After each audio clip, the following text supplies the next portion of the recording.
Dishonest, violent, horrible. A promiscuous swinger who lied to and cheated on multiple partners.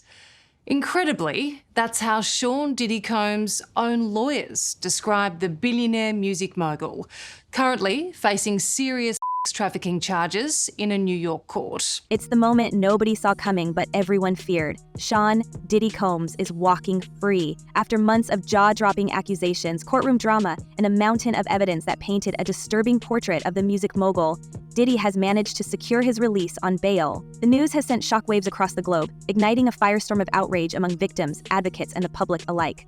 How does someone accused of such chilling acts that prosecutors claim spanned decades and involved a calculated abuse of power, get to walk out of custody with little more than a fine and the looming possibility of a suspended sentence? Well, the things that I experienced with him were monster-like. That stuff almost destroyed my life. The victims, many of whom risked their safety and reputations to testify, are reportedly devastated. Imagine coming forward, reliving the darkest chapters of your life, exposing your deepest traumas to the world, only to watch the accused saunter out of court with a smirk. It feels like a betrayal, one anonymous advocate shared. What kind of message does this send to survivors everywhere? And it's not just the victims who are reeling. Human rights activists have roundly condemned the decision as a glaring failure of the justice system. How could someone with a list of allegations this horrifying possibly avoid serious punishment? While the courtroom battles may have ended for now, the war outside is just beginning. Social media has erupted with fury. Hashtags like Justice for Cassie and No More Diddy trending within hours of the announcement. Protesters have already begun gathering outside the courthouse, their signs and chants demanding accountability.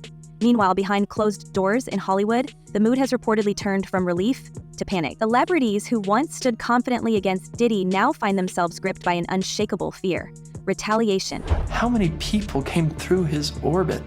How many people could this have happened to?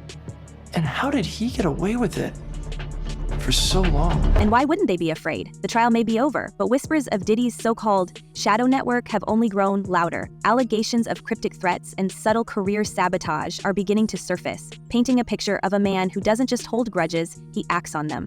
Insiders claim that several high-profile figures who testified against him have already faced mysterious setbacks. One A-lister who requested anonymity reportedly confided to a friend, "I don't know how, but he's already making moves. It's like he never even left." These aren't just baseless fears. For years, Diddy's empire has been rumored to operate like a well-oiled machine, with loyalists ready to do his bidding at a moment's notice. From former assistants to industry gatekeepers, the power he wields extends far beyond the glitzy realm of music and entertainment. And now, with his release, many are asking, what's next? If Diddy truly has a network capable of silencing dissent, what will he do with it now that he's back in the game? Adding fuel to the fire are the murmurs of a secret deal struck behind closed doors. Speculation is rampant that his early release wasn't just a matter of stellar legal defense, but the result of something far more calculated. Could Diddy have used his knowledge of the industry's dirt to cut himself a better deal? Several anonymous sources close to the case have hinted that prosecutors may have been coerced or incentivized to play ball. "There's no way he walked out without giving something up," one former road manager remarked. The question is, what does he know, and who's he willing to take down with him? And this theory has sent Hollywood into a frenzy. Who else might be implicated in Diddy's alleged crimes? Could his release signal the beginning of a much larger reckoning for the entertainment industry as a whole? Insiders are already speculating that more shocking revelations could be on the horizon. Names are being whispered in hushed tones at exclusive parties, and the tension is palpable. If Diddy was willing to leverage information to secure his freedom, just how explosive is the dirt he's sitting on? How many people came through his orbit? How many people could this have happened to? And how did he get away with it for so long? And yet, the most immediate question remains: what happens to those who turned against him? Celebrities who publicly distanced themselves from Diddy during the trial now find themselves the likely targets of his wrath. Social media has already begun dissecting past relationships, noting who stayed silent and who dared to speak out. One industry veteran described the mood as absolute paranoia, with agents warning their clients to lay low and avoid any public statements that could be interpreted as further antagonizing him. But the most chilling aspect of this saga isn't just the fear of revenge or the potential for more bombshells, it's the precedent this sets. If someone like Diddy can walk free, despite the gravity of the allegations against him, what does that mean for the brave individuals who stood up to him? What does it mean for an industry that has long shielded its most powerful players from accountability? And perhaps most unsettling of all, what does Diddy know about people even more powerful than himself? It was like, wow, for Diddy, what? You know, that was a person that I looked up to. He was a mogul, and I listened to all the artists that he made superstars. And so to have a chance to be able to be signed to him, it was amazing. It was like, oh my God, I'm here. I finally did it. And now the fallout is spreading like wildfire. The glittering world of Hollywood, once so eager to embrace Sean Diddy Combs as one of its own, has gone completely silent. Social media feeds that once proudly showcased snapshots of sparkling cider-soaked nights alongside the mogul are suddenly scrubbed clean.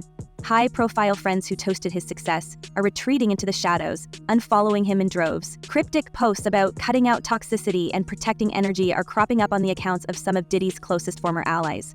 It's a coordinated cold shoulder, almost like they're trying to rewrite history and erase any evidence they ever stood by his side. But is this just damage control, or is there something more sinister at play? We can't help but wonder, what secrets are they hiding? Could some of these celebrities, those who were regulars at Diddy's infamous parties, have skeletons of their own locked away? After all, those events weren't just exclusive, they were impenetrable. Guests were hand-picked.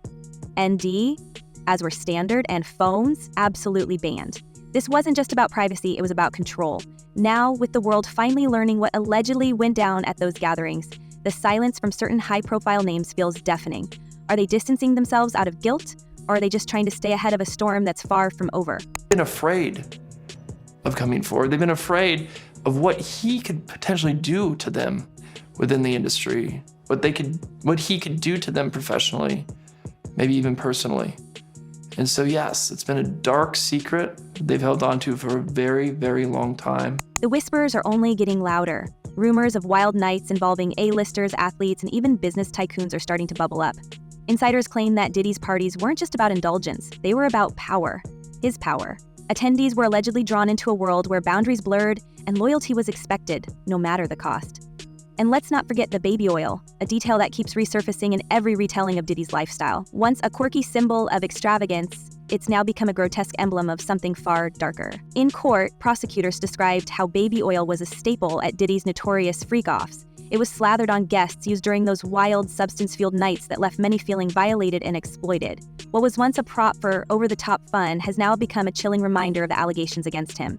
Victims have spoken about how the sight or even the smell of baby oil can trigger waves of trauma, pulling them back to moments they've spent years trying to forget. It's a haunting image, isn't it? Something so mundane, so innocuous, now twisted into a symbol of pain and excess. They've been afraid of coming forward. They've been afraid of what he could potentially do to them within the industry, what he could do to them professionally, maybe even personally. And so yes, it's been a dark secret they've held on to for a very, very long time. But while the victims continue to grapple with their pain, there's another group of individuals whose lives have been quietly shattered by this trial: the jurors. It's easy to forget the toll such a high-profile case takes on those tasked with deciding its outcome.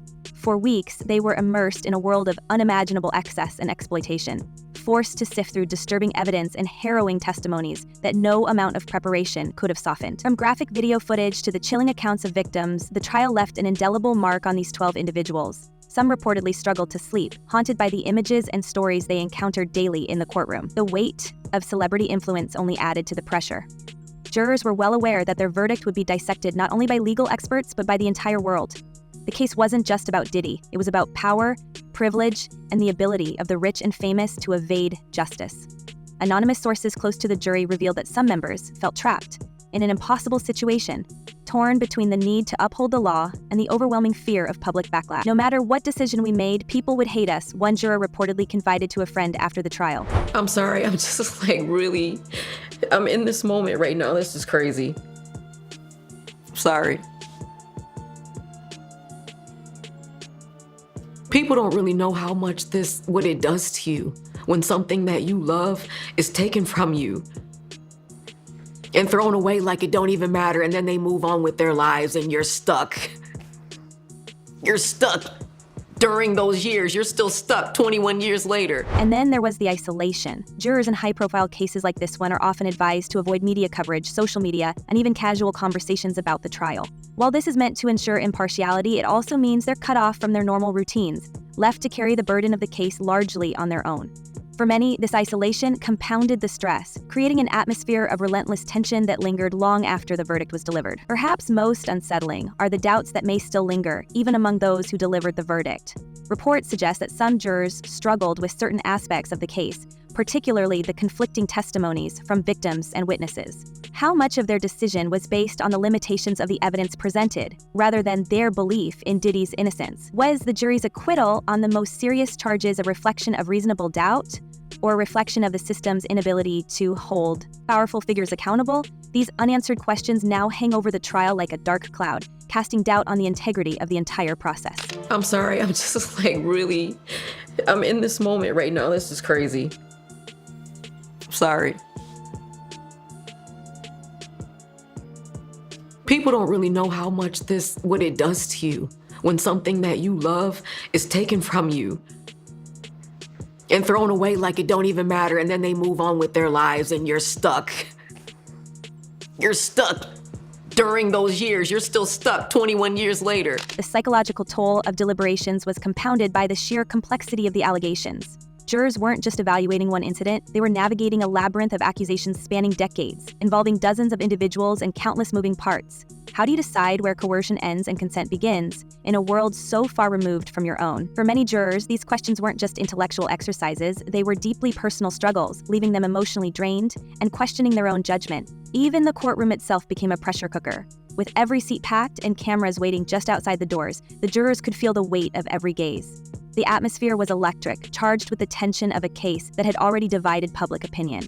And while they sat silently in the jury box, the world outside was anything but quiet. Protesters gathered daily, chanting for justice, while Diddy's supporters celebrated his every legal victory. It was a spectacle, and the jurors were unwilling stars in a drama they never asked to join.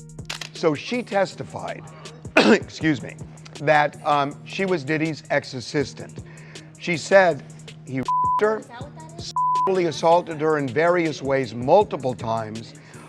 He exacted unbelievable violence against her, threatened her, one point allegedly threatened to take her phone and use anything on the phone. And yet, when the trial ended, these individuals were expected to simply return to their lives, as though nothing had happened. But how do you move on after being exposed to such darkness? Some jurors reportedly sought counseling, while others chose to remain silent, unwilling to revisit the horrors they'd witnessed. For them, the trial didn't end with the verdict. It became a shadow that followed them, a reminder of the moral dilemmas they faced and the lives forever altered by their decision. It's a chilling reminder of the cost of justice in cases like these. The emotional scars left on the jury serve as yet another layer of complexity in a story already defined by its moral ambiguities. And for those of us watching from the sidelines, it raises uncomfortable questions. If even the jurors are questioning the process, how can the rest of us ever be certain that justice was truly served? And yet, for all the horror tied to these details, Diddy's defenders continue to downplay the accusations. His legal team argues that these parties were consensual, that everyone involved knew what they were signing up for. But how consensual could it really have been when the man at the center of it all held so much power over their careers, their reputations, their very livelihoods? This wasn't just about wild nights, it was about control, manipulation, and exploitation. Meanwhile, the victims are still waiting for justice. Many of them have spoken out about the toll this trial has taken on their lives, how they've been dragged through the mud by Diddy's lawyers and his supporters. Cassie, who bravely testified while heavily pregnant, has become a symbol of resilience for survivors everywhere. And yet even she has faced backlash, with critics accusing her of chasing a payday or exaggerating her claims. It's a cruel twist in a story that's already so layered with betrayal and pain. Same kind of extortion that we heard when Cassie took the stand and testified on that airplane ride back from France. Diddy said, "You don't do a freak off, I'm going to release one of the freak off videos that you are profiled in and humiliate you." But here's where it gets even more unsettling. With Diddy free on bail, the fear isn't just about what he might do next, it's about who might still be protecting him. This isn't just about one man's alleged crimes, it's about an entire system that allowed him to thrive for so long without consequence. From the enablers in his inner circle to the gatekeepers in the industry, there's a growing sense that Diddy's story is just the tip of the iceberg. What else has been swept under the rug? Who else has been complicit? And let's not forget about the victims we haven't heard from yet. The civil lawsuits against Diddy are piling up, with over 60 cases filed since his arrest. Some accusers have chosen to remain anonymous, while others, like Ali Carter, have come forward with chilling allegations that paint an even darker picture of what went on behind closed doors. Carter has described a world of underground parties, secret tunnels, and systematic exploitation. A world where Diddy wasn't just a participant, but a ringleader. Her claims, though unproven in court, add another layer of complexity to an already sprawling scandal. So we just got this new audio from the Diddy trial, and it is pretty explosive. This is audio of a voicemail that Diddy left to the Jane Doe who's been testifying in this trial for the last couple days. And he sounds really annoyed. He's talking about her maybe giving him the silent treatment, and his response is, I got a busy life. I can't be dealing with your silent treatment, and we got to keep it. So where does this all lead? With every new revelation, it feels like we're inching closer to a larger reckoning, one that could shake the entertainment industry to its core. If someone as powerful as Diddy could operate unchecked for so long, what does that say about the system that protected him? And now that he's walking free, who's to say he won't use that same system to his advantage once again? This isn't just about one man's fall from grace, it's about the power structures that propped him up, the enablers who turned a blind eye, and the untold stories waiting to surface. Because if Diddy can walk free, you have to ask yourself, who's next? Let us know your thoughts in the comments, and don't forget to subscribe for more updates on this unfolding saga. For now, stay safe and stay curious, because this story is far from over.